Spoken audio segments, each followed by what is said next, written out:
मत्ती रचित सुसमाचार इसका 8वां अध्याय 1 से लेके 34 आयत। जब वह उस पहाड़ से उतरा तो एक बड़ी भीड़ उसके पीछे हो ली, और देखो, एक कोढ़ी ने पास आकर उसे प्रणाम किया और कहा, हे प्रभु, यदि तू चाहे तो मुझे शुद्ध कर सकता है।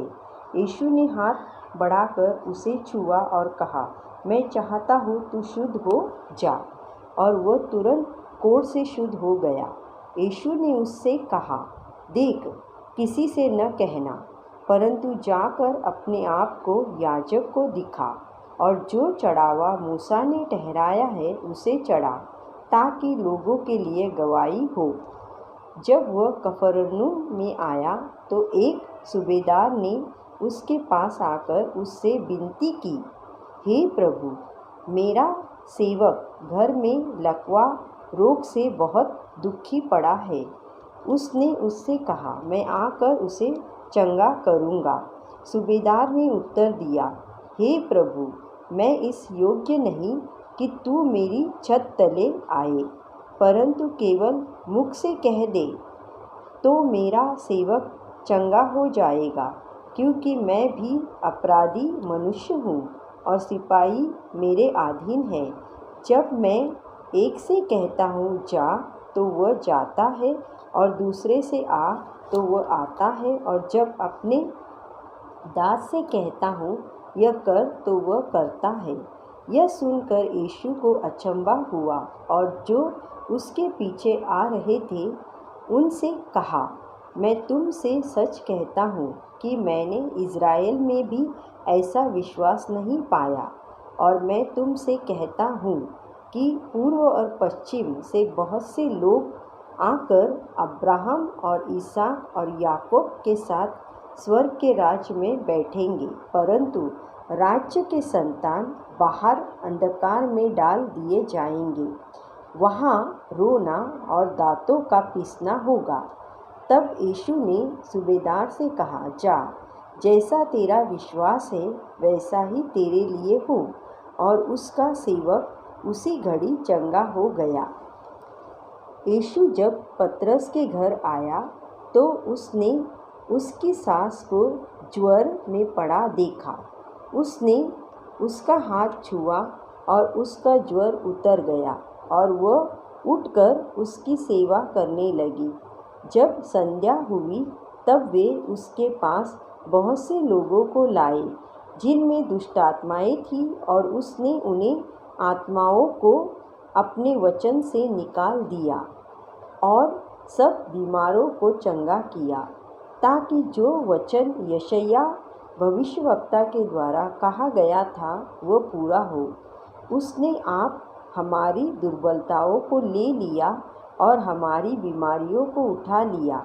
यीशु ने जब अपने चारों ओर एक बड़ी भीड़ देखी तो झील के पार जाने को आज्ञा दी। तब एक शास्त्री ने पास आकर उससे कहा, हे गुरु, जहाँ कहीं तू जाएगा मैं तेरे पीछे हो लूँगा। यीशु ने उससे कहा, लोमड़ियों के भट्ट और आकाश के पक्षियों के बसेरे होते हैं, परंतु मनुष्य के पुत्र के लिए सिर धरने की भी जगह नहीं है। एक और चेले ने उससे कहा, हे प्रभु, मुझे पहले जाने दे कि अपने पिता को गाड़ दूँ। यीशु ने उससे कहा, तू मेरे पीछे हो ले और मुर्दों को अपने मुर्दे गाड़ने दे। जब वह नाव पर चढ़ा तो उसके चेले उसके पीछे हो लिए, और देखो, झील में एक ऐसा बड़ा तूफान उठा कि नाव लहरों से ढकने लगी और वह सो रहा था। तब चेलों ने पास आकर उसे जगाया और कहा, हे प्रभु, हमें बचा, हम नष्ट हुए जाते हैं।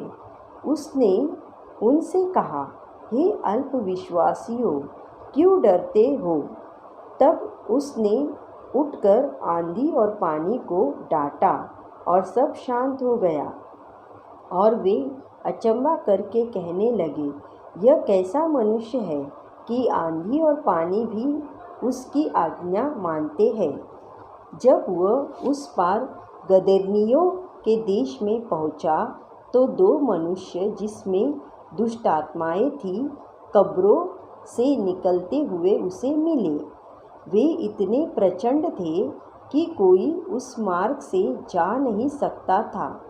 उन्होंने चिल्लाकर कहा, हे परमेश्वर के पुत्र, हमारा तुझसे क्या काम? क्या तू समय से पहले हमें दुख देने यहाँ आया है? उसने कुछ दूर बहुत से सूअरों का एक झुंड चर रहा था। दुष्ट आत्माओं ने उससे यह कहकर विनती की, यदि तू हमें निकालता है तो सूअरों के झुंड में भेज दे। उसने उनसे कहा, जाओ। और वे निकलकर सूअरों में बैठ गए और देखो, सारा झुंड कड़ाड़े पर से झपटकर पानी में जा पड़ा और डूब मरा। उनके चरवाहे भागे और नगर में जाकर यह सब बातें और जिनमें दुष्टात्माएं थीं उनका सारा हाल कह सुनाया। तब सारे नगर के लोग यीशु से भेंट करने को निकल आए और उसे देखकर विनती की कि हमारी सीमा से बाहर चला जा। आमीन।